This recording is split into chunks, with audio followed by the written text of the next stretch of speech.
അപ്പോൾ നമ്മൾ ഇന്നലെ പറഞ്ഞു നിർത്തിയത് അഹല്യ മോക്ഷമാണ്. ശ്രീരാമദേവൻ തൻ്റെ പാദസ്പർശത്താൽ അഹല്യാദേവിക്ക് മോക്ഷം നൽകുകയും അഹല്യാദേവി ഒരു അഹല്യ സ്തുതിയൊക്കെ നടത്തുന്നത്, അതായത് ശ്രീരാമദേവനെ സ്തുതിക്കുന്ന ഒരു രംഗമൊക്കെ ഉണ്ട്. അഹല്യ സ്തുതി എന്നാണ്, വളരെയധികം പ്രാധാന്യമുള്ളൊരു ഭാഗമാണ് രാമായണത്തിൽ.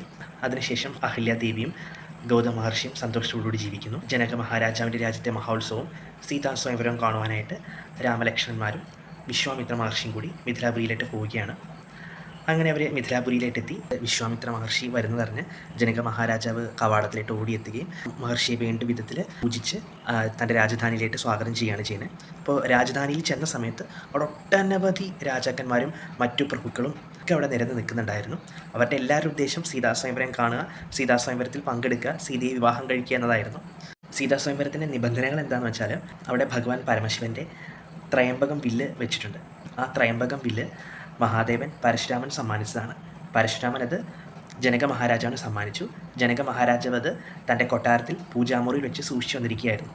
അപ്പോൾ ആ ത്രയംബകം വില്ല് അവിടെ വെച്ചിട്ടുണ്ട്. ആ ത്രയംബകം വില്ല് എന്ന് പറഞ്ഞത് ഭൂമിയിലെ ശക്തന്മാരായ ആളുകൾക്ക് മാത്രമേ അത് എടുത്ത് ഉയർത്താൻ കഴിയത്തുള്ളൂ. അപ്പോൾ ഏതൊരുവനാണോ ആ ശൈവചാപം എടുത്തു കുലയ്ക്കുന്നത്, അദ്ദേഹം മാത്രമാണ് സീതാദേവിക്ക് അനുയോജ്യനായിട്ടുള്ള ഭർത്താവ്.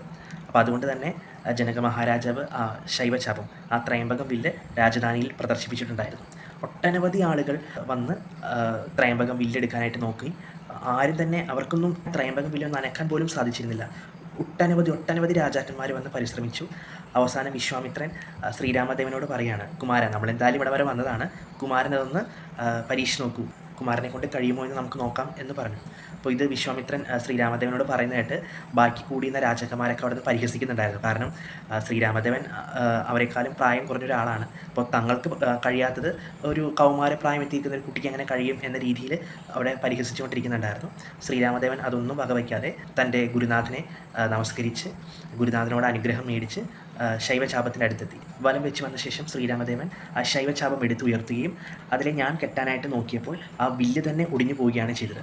അത്ര ഭയാനകമായ ശക്തിയിൽ ആ വില്ല് ഒടിഞ്ഞു പോയി. എഴുത്തച്ഛനത് പറയുന്നത് തന്നെ ഇങ്ങനെയാണ്: ഇടിവെട്ടിയിടും വണ്ണം വിൽമുറിഞ്ഞൊച്ച കേട്ടു, നടുങ്ങി രാജാക്കന്മാർ ഉരകങ്ങളെ പോലെ, മൈഥിലി മയിൽപേടയെ പോലെ സന്തോഷം പൂണ്ടാർ. ഇങ്ങനെയാണ് രാമായണത്തിൽ എഴുത്തച്ഛൻ പറയുന്നത് തന്നെ. അപ്പോൾ ഇത് കണ്ട് രാജാക്കന്മാരെല്ലാവരും ഞെട്ടി. ജനക മഹാരാജാവിന് സന്തോഷമായി, മൈഥിലി ദേവിക്ക് സന്തോഷമായി. അങ്ങനെ ശ്രീരാമദേവനും ജാനകി ദേവിയും തമ്മിലുള്ള വിവാഹം അവിടെ ഉറപ്പിക്കുകയാണ് ചെയ്തത്. അതിനുശേഷം ജനക മഹാരാജാവ് ഒരു ദൂതനെ അയക്കുകയാണ് വിവാഹകാര്യം പറഞ്ഞുകൊണ്ട്. ദൂതനെ അയച്ച ശേഷം ദശരഥ മഹാരാജാവും വസിഷ്ഠമുനിയും ദശരഥ മഹാരാജാവിൻ്റെ പത്നിമാരും ഭരതശത്രുഘ്നന്മാരും എല്ലാവരും അകമ്പടി സേവിച്ചുകൊണ്ട് ജനക മഹാരാജാവിൻ്റെ രാജ്യത്തേക്ക് വരികയാണ് ചെയ്യുന്നത്. പിന്നീട് വിവാഹത്തെക്കുറിച്ചുള്ള ആലോചനകളൊക്കെ നടക്കുകയാണ്. ദശരഥ മഹാരാജാവിന് 4 പുത്രന്മാരുണ്ട്. ഇവിടെ ജാനകി ദേവിക്കാണെങ്കിൽ 3 സഹോദരിമാരുണ്ട്. അപ്പോൾ പരസ്പരം